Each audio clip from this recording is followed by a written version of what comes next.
Kompas Petang kembali, Saudara. Kejaksaan Agung memeriksa mantan Menteri Perdagangan Tom Lembong sebagai tersangka dalam kasus impor gula hari ini. Tom Lembong tiba di Gedung Kejagung pukul 10 pagi. Kejagung memastikan tak hanya memeriksa Tom Lembong, tetapi juga tersangka lain dalam kasus dugaan korupsi impor gula pada tahun 2016. Kejagung memastikan pemeriksaan Tom Lembong hari ini untuk mendalami peran masing-masing tersangka.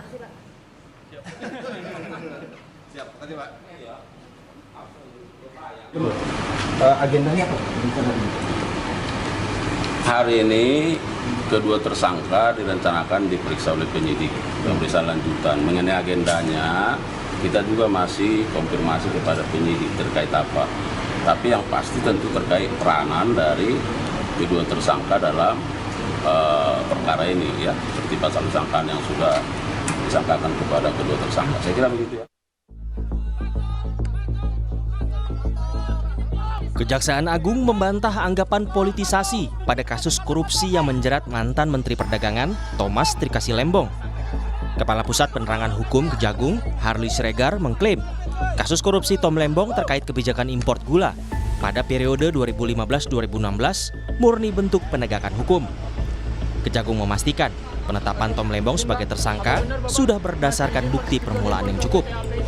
Kita tidak mau berandai-andai, tidak mau berpolemik, ya. Kami fokus menyelesaikan perkara ini, dan sekarang seperti yang sudah disampaikan, setidaknya ada 90 orang saksi yang sudah diperiksa, termasuk di dalamnya juga ada ahli, dan sekarang sedang dihitung kerugian keuangan negaranya, kemudian sedang didalami apakah ada peran dari pihak-pihak yang lain, ya. Seolah-olah bahwa ada politisasi, dan kita sudah sampaikan di mana politisasinya. Tidak ada politisasi di sini, ini murni penegakan hukum. Direktur Penyidikan Jaksa Agung Muda Bidang Pidana Khusus Abdul Kohar memastikan dalam perkara korupsi gula, Tom Lembong bisa dijadikan tersangka walaupun tidak ditemukan adanya aliran dana korupsi. Namun posisi Tom Lembong sebagai Menteri Perdagangan yang memberikan izin impor yang menguntungkan orang lain bisa terjerat pidana. Korupsi, poin pasal 2 dan 3 tidak mensyaratkan bahwa seseorang itu harus mendapatkan uang. Ketika perbuatan dia melawan hukum, ketika perbuatan dia menyalahgunakan kewenangan, kesempatan karena jabatan keduanya padanya yang dapat menguntungkan orang lain, gitu, atau menguntungkan korporasi, maka dapat dimintai pertanggungjawaban secara hukum. Sebelumnya, Indonesia Corruption Watch (ICW) mendorong Kejaksaan Agung menjabarkan jerat pidana dan kaitannya dengan kesalahan tersangka. ICW menekankan tak semua kerugian negara dapat dikategorikan sebagai perbuatan korupsi. Kejaksaan di sini perlu melihat juga ada impor-impor yang dilakukan pasca 2015 dan 2016, sehingga Kejaksaan di sini perlu menelusuri dugaan keterlibatan ataupun juga potensi keterlibatan dari aktor-aktor lainnya. Dalam kasus dugaan korupsi impor gula, Kejaksaan Agung menetapkan 2 orang sebagai tersangka, yakni Tom Lembong selaku Menteri Perdagangan periode 2015 hingga 2016 dan seorang mantan direktur perusahaan swasta. Tim Liputan, Kompas TV.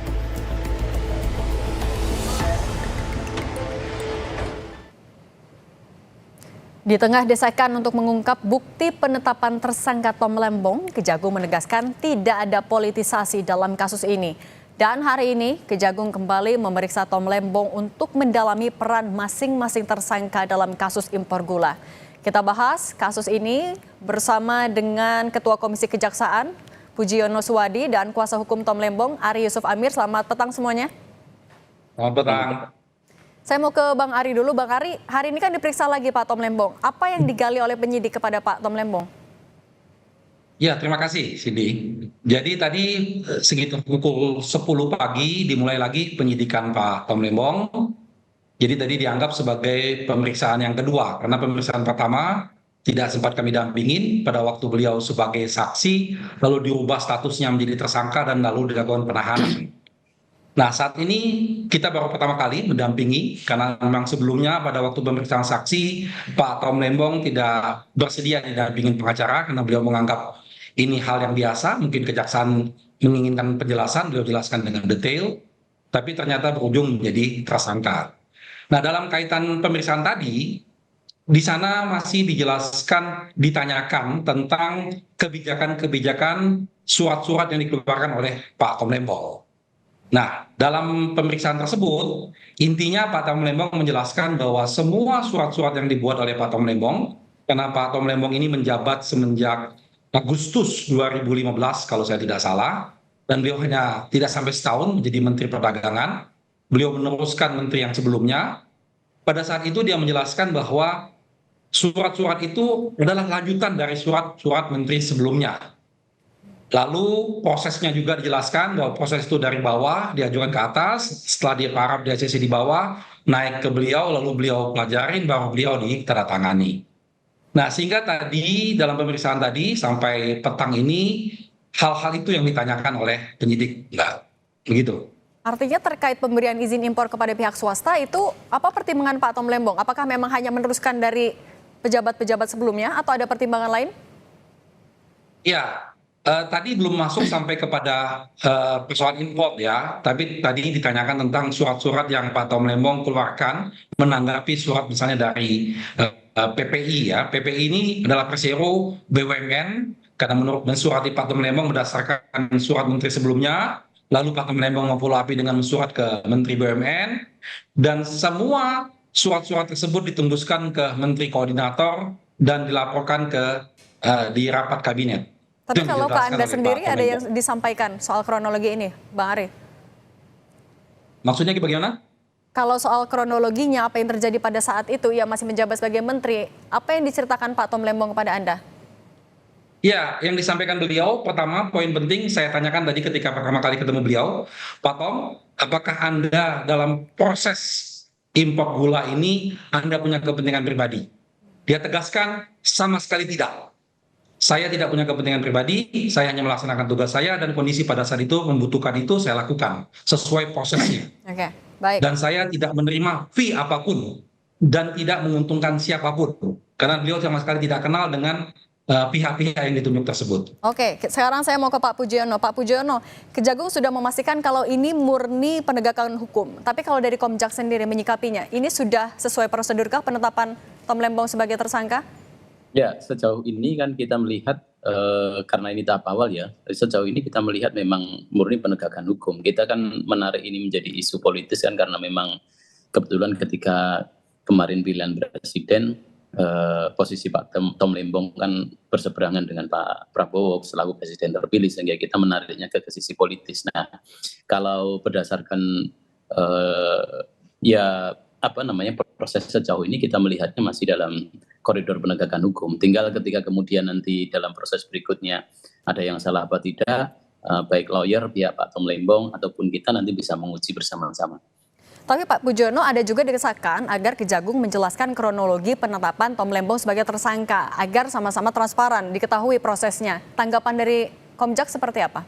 Ya, dalam proses pengungkapan kan dibutuhkan dua alat bukti yang cukup sampai kemudian kan nanti meyakinkan hakim sampai nanti ketika menunggu putusan. Nah, proses ini kan yang dilihat kalau konteksnya korupsi pasal 2, pasal 3 itu dilihat di situ. Ketika nanti ini proses dibicarakan detail, saya pikir masih terlalu prematur.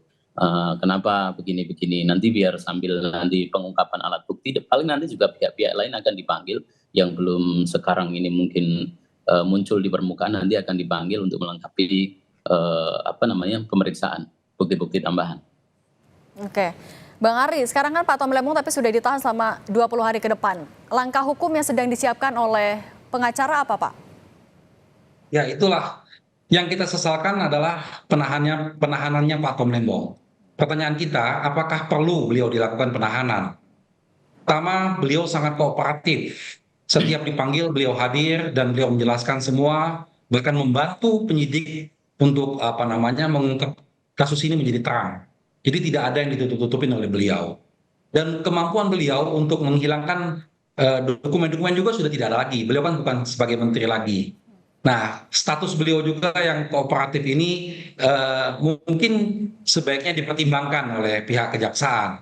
Sehingga ini mengagetkan bagi beliau ketika beliau dipanggil sebagai saksi, lalu tiba-tiba berubah di tempat itu menjadi tersangka, lalu dilakukan penahanan. Karena pada saat itu Pak Tom Lembong tidak didampingin pengacara dan beliau tidak mengerti harus melakukan apa pada saat itu. Ini yang kita sesalkan. Tetapi tadi yang disampaikan oleh Pak Pujiono, kami meyakini proses hukum ini kita sama-sama lihat, kita sama-sama awasi apakah ini proses hukum yang murni, proses hukum yang betul-betul berkeadilan, menegakkan hukum untuk mencari kebenaran dalam pemberantasan korupsi. Tentunya kita semua akan mendukung dan mensupport itu. Oke. Tetapi kalau ada hal-hal yang lain, saya pikir ini sudah bukan zamannya lagi, dan kita yakin tadi dalam proses pemeriksaan juga kita melihat penyidik-penyidiknya cukup kooperatif, Baik. cukup profesional dalam memberikan pertanyaan-pertanyaannya, dan kita yakin bahwa ini akan berujung dengan baik. Baik, kita ikuti terus nanti proses penyidikannya. Terima kasih Ketua Komisi Kejaksaan Pak Pujiono Suwadi. Terima kasih juga Bang Arisuf Amir. Halo. Iya, Tambahan silakan kita, singkat Pak Pujiono. Ya, tambahan kita adalah bahwa yang kemarin kita juga sudah ketemu kepada di Pitsus ya, Pak Jampitsus, kita sampaikan bahwa jangan berhenti pada penangkapan orang. Proses berikutnya yang harus dipenuhi adalah pengembalian keuangan negara jelas. Terus yang kedua adalah perbaikan pada sistem tata niaga ini. Kalau tidak demikian, maka nanti ini akan menjadi ya bola salju saja bahwa Kementerian Perdagangan nanti kena begitu seterusnya. Oke. Itu tambahan kita. Oke, baik. Pak Pujiono Suwadi, Ketua Komisi Kejaksaan, dan tadi ada Bang Arisuf Amir juga. Terima kasih sudah berbagi bersama kami. Sehat selalu. Ya.